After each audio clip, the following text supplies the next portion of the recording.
கிறிஸ்துவுக்குள் மிகவும் பிரியமான தெய்வ பிள்ளைகளை, ஆசீர்வாதமான குடும்பம், இந்த நிகழ்ச்சியின் மூலம் உங்களை சந்திப்பதில் என் இருதயம் கர்த்தருக்குள் மிகுந்த மகிழ்ச்சி அடைகிறது. உங்கள் எல்லாரும் இயேசு கிறிஸ்துவின் இன்பின் நாமத்தினாலும் கிராஸ் டிவி ஊழியங்கள் சார்பாக என் அன்பின் வாழ்த்துக்கள். இன்றைக்கும் புதுக்கோட்டையில் இருக்கிற ஆறுமுகம் என்கிற அன்பு சகோதரருக்காக, அவங்க குடும்பத்திற்காக ஜெபிக்க போகிறோம். அவங்க கேட்டுக்கொண்ட ஜெப விண்ணப்பம், கடன் பிரச்சனை மாறணும், சொந்த வீடு கர்த்தர் கொடுக்கணும். என் மனைவி லதா, அவங்களுடைய சரீரத்தில் இருக்கிற சுகர், ப்ரெஷர் எல்லாம் நார்மலாக மாறணும் அப்படின்னு கேட்டிருக்கிறாங்க. ஆண்டவர் அவங்களுக்கு சுகத்தையும் ஆரோக்கியத்தையும் நல்ல தீர்க்காயுசையும் கர்த்தர் கொடுக்கும்படி என்னோடு கூட இணைந்து ஜெபிப்பீர்கள்லாம். நாம் ஜெபிக்கலாம். அன்பின் பரலோக பிதா, இப்பொழுதும் புதுக்கோட்டையிலேருந்து ஜெபிக்க கேட்ட அன்பு சகோதரர் ஆறுமுகம், அவங்க மனைவி லதா, இவர்களுக்காக மிகுந்த கரிசனையோடு கூட ஜெபிக்கிறேன். ஆண்டவர், கடன் பிரச்சனை, கடன் சுமை மாறட்டும், பண பிரச்சனை மாறட்டும். அப்பா, ஒரு சொந்த வீடை கர்த்தர் கொடுப்பீராக, ஆசீர்வாதமான வீடை கர்த்தர் கொடுப்பீராக. மாத்திரமல்ல சகோதரி லதா, அவங்க சரீரத்தில் இருக்கிற சுகர், பிபி இதெல்லாம் நார்மலாகணும். ஆண்டவர், நீர் அற்புதத்தை செய்தருள், உடைய வார்த்தையை அனுப்பி குணமாக்கும். இயேசு கிறிஸ்துவின் நாமத்தில் ஜெபிக்கிறோம் ஜீவனுள்ள பிதாவே, ஆமென், ஆமென். கிறிஸ்துவுக்குள் மிகவும் பிரியமான தெய்வ பிள்ளைகளே, ஆசீர்வாதமான குடும்பம், இந்த நிகழ்ச்சிக்காக ஆண்டவருடைய பாதத்தில் காத்திருந்து ஜெபித்த பொழுது கர்த்தர் சொன்ன கர்த்தருடைய வார்த்தை, காத்திருக்கிற நீ வெட்கப்படுவது இல்லை. பிரியமானவர்களே, ஒரு மிக கடினமான ஒரு காரியம் என்றால் காத்திருக்கிறது தான். நம்மளால் காத்திருக்க முடியாது. ஆனால் ஒவ்வொரு மனிதர்களும் பல இடங்களிலே காத்திருக்கிறோம். சின்ன பிள்ளையிலேருந்து யோசித்து பாருங்க. நான்லாம் பால் வாங்குறதுக்கு விடிய காலம் 4 மணிக்கு எங்கள் அம்மா அனுப்பிடுவாங்க. நான் போகிறதுக்கு முன்னாடி ஒரு 15-20 பேர் அங்கே இருப்பாங்க. அந்த காத்திருக்கச்சால அந்த பால் சம்பை கையில் வச்சுக்கிட்டே தூங்கிக்கிட்டே வெயிட் பண்ணுவேன். டெய்லி 4 மணிக்கு என்னை எங்கள் அம்மா தட்டி விட்டுருவாங்க. நம்ம லைஃப்பில் நிறைய இடத்திற்கு, நிறைய காரியத்திற்காக காத்திருக்கிறோம்ல. காத்திருக்கிற நீங்கள் வெட்கப்படுவது இல்லை. வேதம் சொல்லுது, சங்கீதம் 25:3, கர்த்தாவே, உமக்கு காத்திருக்கிறவர்கள் ஒருபோதும் வெட்கப்பட்டு போகாதபடி செய்யும். ஆண்டவர் உங்களுக்கு எனக்கும் ஒரு காரியம் செய்ய போகிறார். என்ன காரியம்? கர்த்தருக்கு காத்திருக்கிறவர்கள் வெட்கப்பட்டு போகாமல் ஆண்டவர் அவர்களை பிரகாசிப்பிக்க பண்ணுவார். மனுஷனுக்கு நீங்கள் காத்திருந்தீங்கன்னா கட்டாயம் வெட்கப்பட்டு போவீங்க.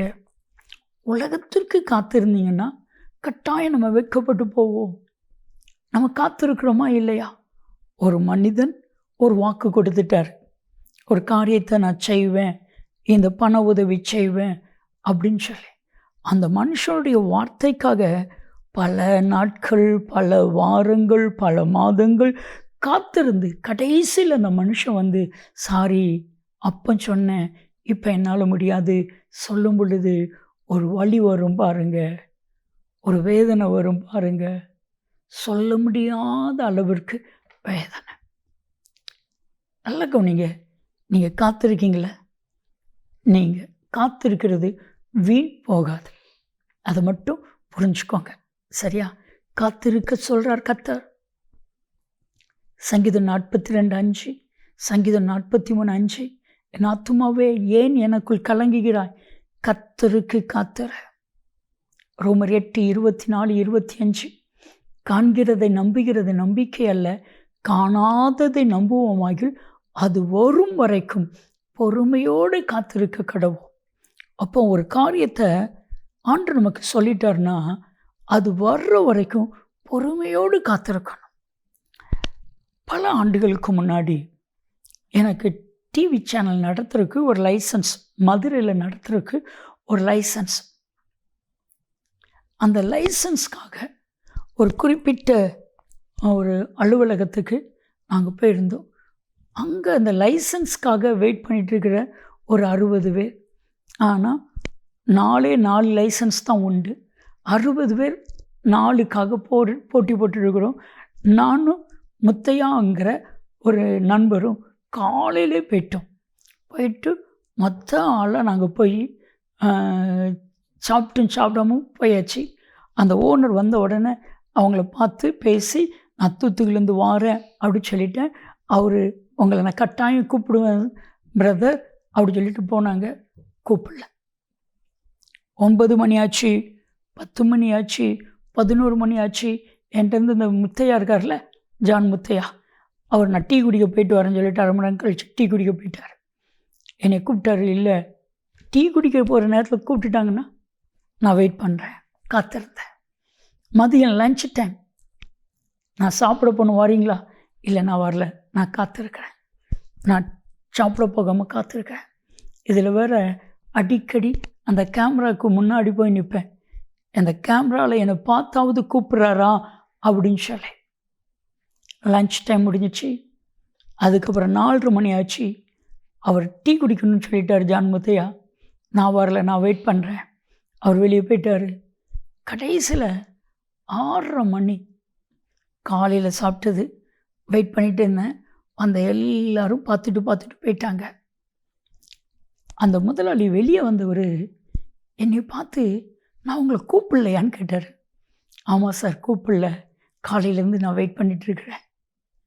அவருடைய பிஏ, சார் டீ குடிக்க கூட போகாமல் வெயிட் பண்ணிகிட்ருக்கார் சார், சாப்பிட போகலை இன்னும், வாங்க பிரதர் அப்படின்னு சொல்லி அந்த ஃபார்மில் கையெழுத்து போட்டு அந்த லைசன்ஸை எனக்கு உடனே கொடுத்துட்டாங்க.